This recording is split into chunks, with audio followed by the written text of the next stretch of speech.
ಎಲ್ಲರಿಗೂ ನಮಸ್ತೆ. ನಾನಿವತ್ತು ಅಮಟೆಕಾಯಿ ಮುದ್ದುಳ್ಳಿ ಮಾಡೋದು ಹೇಗೆಂದು ತೋರಿಸಿಕೊಡ್ತೇನೆ. ತುಂಬ ರುಚಿಯಾಗಿ ಬರ್ತದೆ. ಇದು ನನಗೆ ನನ್ನಮ್ಮ ಕಲಿಸಿರುವ ರೆಸಿಪಿಯಾಗಿದೆ.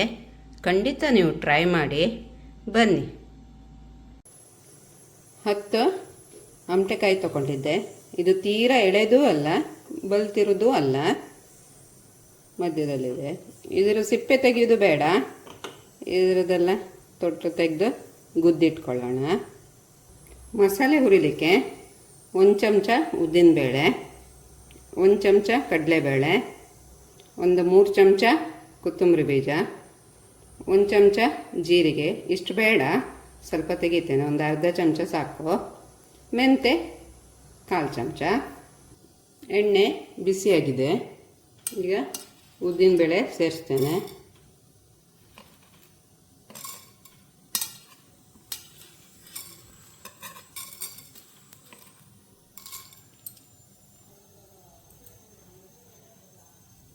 ಕಡಲೆಬೇಳೆ ಸೇರಿಸ್ತೇನೆ.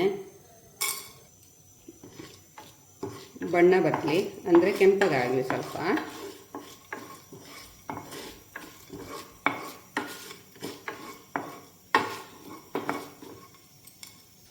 ಕೊತ್ತಂಬರಿ ಸೇರಿಸ್ತೇನೆ.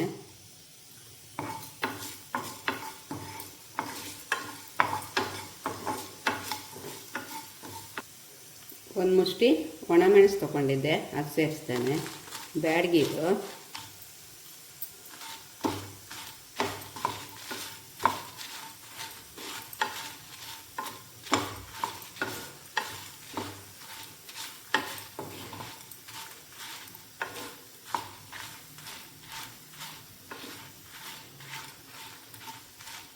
ಜೀರಿಗೆ ಸೇರಿಸ್ತೇನೆ.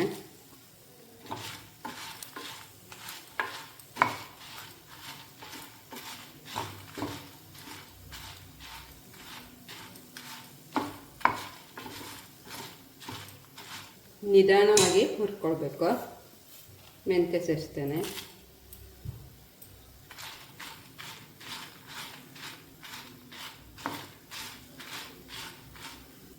ಎರಡು ಗರಿ ಕರಿಬೇವಿನ ಸೊಪ್ಪು ಸೇರಿಸ್ತೇನೆ.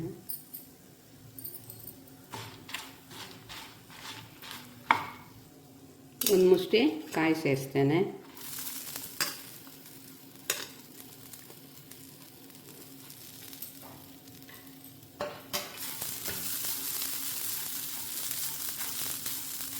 ಒಂದು ಮುಷ್ಟಿ ಅಂದರೆ ಅರ್ಧ ಕಡಿ ಕಾಯಿ ತುರಿ ಆಗಿರ್ತದೆ. ಅರಿಶಿನ ಹಾಕೋಬೋದು. ಈಗ ನಾನು ಬೇಯಿಸುವಾಗ, ಅಮಟೆಕಾಯಿ ಬೇಯಿಸುವಾಗ ಅರಿಶಿನ ಹಾಕ್ತೇನೆ.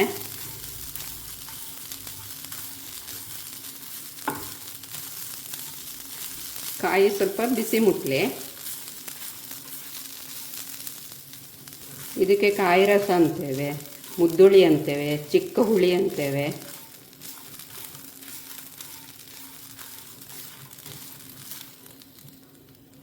ಕೆಲವರು ಮೆಣಸ್ಕಾಯಿ ಅಂತಲೂ ಹೇಳ್ತಾರೆ. ಈಗ ಒಂದೊಂದು ಕಡೆ ಹೋಗುವಾಗ ಒಂದೊಂದು ಕಡೆಯಲ್ಲಿ ಈ ಥರ ಹೆಸರಿಟ್ಟು ಕರೀತಾರೆ.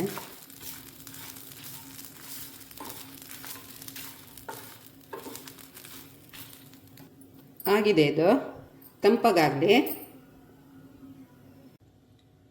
ಜಜ್ಜಿಟ್ಟ ಅಮಟೆಕಾಯನ್ನು ಹಾಕ್ತೇನೆ. ಈ ಸಿಪ್ಪೆ ತೆಗೆದು ಬೇಡ. ನೀರು, ಹುಣಸೆಹಣ್ಣು ರಸ, ಅರ್ಧ ಲಿಂಬೆಹಣ್ಣು ಗಾತ್ರದ್ದು, ಯಾಕಂದರೆ ಇದು ಹುಳಿ ಇದೆ ಅಲ್ಲ. ಬೆಲ್ಲ, ಬೇಯ್ಲಿದು, ಅರಿಶಿನ, ಕರಿಬೇವಿನ ಸೊಪ್ಪು, ಉಪ್ಪು.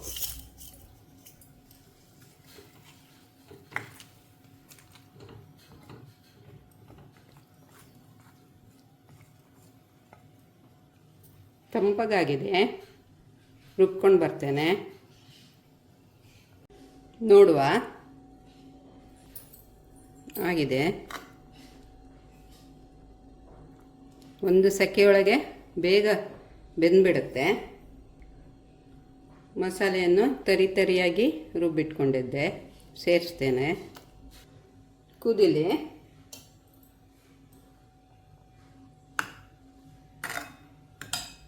ಇಷ್ಟು ದಪ್ಪ ಬೇಕು.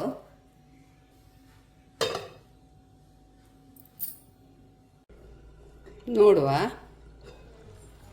ಆಗಿದೆ.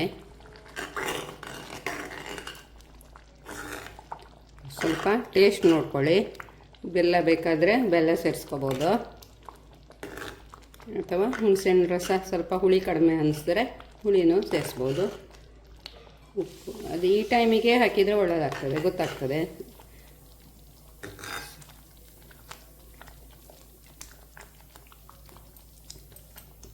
ನನಗಿದು ಕರೆಕ್ಟ್ ಇದೆ. ಬೆಲ್ಲ ಸ್ವಲ್ಪ ಜಾಸ್ತಿ ತಿನ್ನೋರಿಗೆ ಒಂದಿಷ್ಟು ತುಂಡು ಬೆಲ್ಲ ಮತ್ತೆ ಹಾಕ್ಕೋಬೋದು. ಬೆಲ್ಲ ಮತ್ತು ಹುಣಸೆಹಣ್ಣು ರಸ ಬೇಕಾದವ್ರು ಹಾಕಿ ಒಂದು 5 ನಿಮಿಷ ಮತ್ತೆ ಕುದಿಸಿ ಬಂದ್ ಮಾಡಿ. ನಾನು ಆಫ್ ಮಾಡ್ತೇನೆ ಸ್ಟವ್. ಈಗ ಒಗ್ಗರಣೆಗಿಡುವ. ಎಣ್ಣೆ ಹಾಕ್ಕೊಂಡಿದ್ದೆ, ಕಾದಿದೆ. ಸಾಸಿವೆ, ಒಣಮೆಣಸು,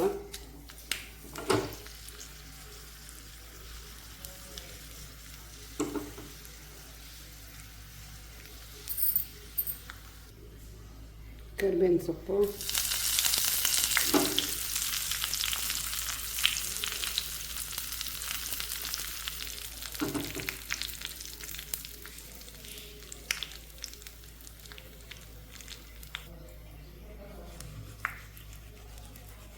ಸೇರಿಸ್ತೇನೆ.